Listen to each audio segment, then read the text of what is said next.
मध्य प्रदेश के कटनी जिले में मौजूद प्राचीन धार्मिक स्थल एवं पुरातत्व से जुड़े पर्यटक स्थल को चिन्हित कर पर्यटन की पहचान दिलाने कटनी विकास मंच के द्वारा कटनी कलेक्टर दिलीप कुमार यादव एवं महापौर संजय सूरी को पत्राचार कर सुझाव दिया। बता दें कि कटनी में बने सबसे ऊंचे फ्लाईओवर ब्रिज के बने 55 पिलर में कटनी के प्रसिद्ध स्थलों की चित्रकारी का प्रस्ताव पत्र में रखा गया, जिसमें जिले में मौजूद धार्मिक स्थल से लेकर पुरातत्व की प्राचीन धरोहर भी शामिल है।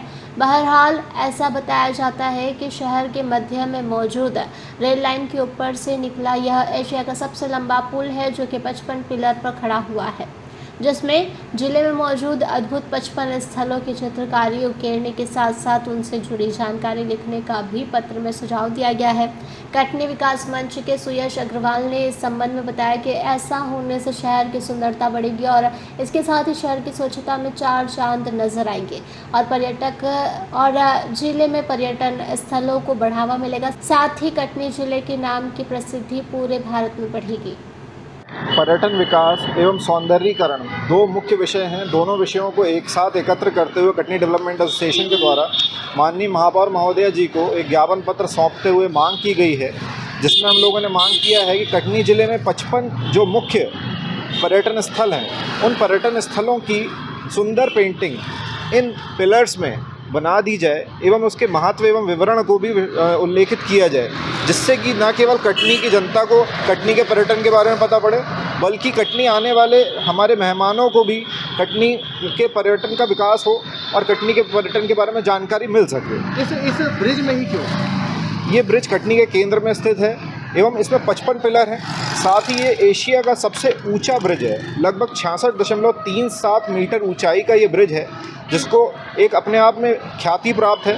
साथ ही इस ब्रिज के माध्यम से एक पूरे देश में संदेश जाएगा। अभी तक आप देखते हैं कि मधुबनी पेंटिंग या कृष्ण जी, राम जी या अच्छी सुंदर पेंटिंगों के ऊपर ही जोर रहता है, लेकिन हमारा कहना ये है कि सुंदरता तो हो ही, साथ ही पर्यटन विकास का भी एक संदेश पूरे देश में जाए कि कटनी भी पर्यटन में बहुत अव्वल है। जैसे आज आप देखिए, कटनी में पड़खुरी में नीलकंठेश्वर जी का मंदिर है, कटनी में चेतनोदय जैन तीर्थ बहुत बड़ा एक तीर्थ बन गया है। साथ ही कटनी में और भी बहुत सुंदर सुंदर पर्यटक स्थल हैं, धार्मिक स्थल हैं, माँ जालपा की नगरी है। इन सभी को अगर उचित स्थान दिया जाए तो कटनी के पर्यटन को अच्छा खासा स्थान मध्य प्रदेश के टूरिज्म में मिल सकता है, एमपी टूरिज्म में भी मिल सकता है। साथ ही नगर निगम एवं जिले को भी, सभी विधायकों को, सांसदों से निवेदन भी रहेगा कि इसको बढ़ावा देने का प्रयत्न किया जाए। क्या नाम है आपका? सुयश पुरवार, कटनी डेवलपमेंट एसोसिएशन अध्यक्ष। आपने पत्राचार किनसे किया अभी तक? अभी हमने माननीय महापौर महोदया जी को, आयुक्त महोदय जी को ये पत्र देकर, ज्ञापन देकर, तीन पन्नों का पत्र है, जिसमें कि हम लोगों ने 55 पॉइंट्स में 55 बिंदु भी लिखे हुए हैं, जिसमें कौन कौन से पर्यटन स्थल हैं कटनी के, उन सभी का उल्लेख करते हुए प्रॉपर पूरा विवरण दिया है। और इन 55 पिलर्स पे, जो 55 पिलर हैं, 55 पिलर 55 पर्यटन स्थल, ये हम लोग इस थीम पर चल रहे हैं और इस थीम को हम लोगों ने प्रमोट किया है। इसको लेकर सरकार से ही पत्राचार करेंगे? जी हाँ, इसको लेकर हम लोग माननीय कैलाश विजयवर्गीय नगरीय प्रशासन मंत्री, माननीय मोहन यादव जी मुख्यमंत्री एवं मध्य प्रदेश टूरिज्म को भी एक पत्र के माध्यम से हम लोग इसकी जानकारी देंगे। साथ ही माननीय कलेक्टर महोदय कटनी से भी हम लोगों का निवेदन रहेगा कि वे अपनी स्तर पर भी इस चीज़ को अगर प्रभावी तरीके से रखें तो कटनी का एक अच्छा खासा पर्यटन विकास हो सकता है। दीदी, कटनी विकास मंच द्वारा एक पत्राचार किया गया पर्यटन के दृष्टि से 55 पिलर में 55 जो कटनी के विकसित क्षेत्र हैं, तो उसे किस तरह से वो किया जाएगा? जी, वो पत्र हमें प्राप्त हुआ है अभी 3-4 दिन पहले।